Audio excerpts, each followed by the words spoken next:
નમસ્કાર મિત્રો, સ્વાગત છે તમારું આપણી ચેનલ ટેકનિકલ યુગની અંદર। તો આજે આપણે જોરદાર સોંગની ઉપર વિડીયો એડિટિંગ કરતા શીખવાડવાના છે, તે પણ ફૂલ પ્રોજેક્ટની અંદર।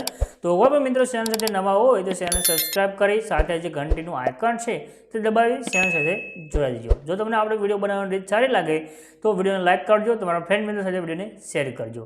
તમને આપણે જોરદાર સ્ટેટસ એડિટિંગ કરતા છે તે શીખવાડી દઈએ।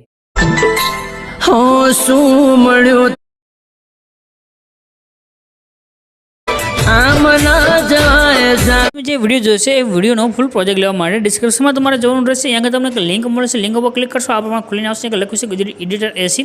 આ બધા ટાઇટલ છે, કોઈ પણ એક ટાઇટલ ઉપર ક્લિક કરજો, ક્લિક કરશો તો આ પ્રમાણે તમારી પાસે ખુલીને આવશે। અહીંયા આગળ સર્ચનું જે આઇકન છે એના પર ક્લિક કરી દો અને આ બોક્સની અંદર તમારે જે કોડ છે તે લખવાનો છે 0243 સર્ચના આઇકન પર ક્લિક કરી દેજો।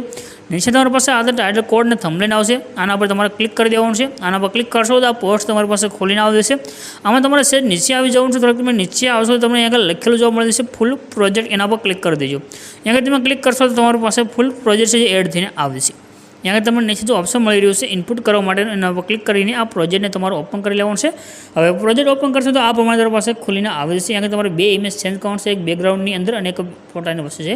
तो जे बेकग्राउंड में फोटो तमे डायरेक्ट चेन्ज करशो, खाली फोटा पर क्लिक करीने चेन्ज करी शकशो। अने जे वच्चेनो मेन फोटो छे एने चेन्ज करवा माटे ग्रुप में जवानुं छे, त्यार पछी नीचे ऑप्शन आवशे एडिट ग्रुप, एना पर क्लिक करी यहाँ तमने इमेज जोवा मळशे, इमेज पर क्लिक करी दो। कलर ने फिल्म में जवानुं छे, त्यार पछी नीचे नंबर छे, नंबर पर क्लिक करवानुं छे અને નંબર પર ક્લિક કર્યા પછી તમારે જે ફોટા પર વિડીયો બનાવશો તે ફોટો સિલેક્ટ કરી પ્લસના આઇકન પર ક્લિક કરી દેશો એટલે તમારો ફોટો છે તે અહીંયા એડ થઈને આવશે અને તમારો વિડીયો બનીને કમ્પ્લીટ થશે। બાકી તમારે કાંઈ પણ ચેન્જીસ કરવાની જરૂર નથી। ઉપર જે શેરનું આઇકન છે એના પર ક્લિક કરી એક્સપોર્ટના બટન પર ક્લિક કરશો તમારો વિડીયો સેવ થઈને આવશે।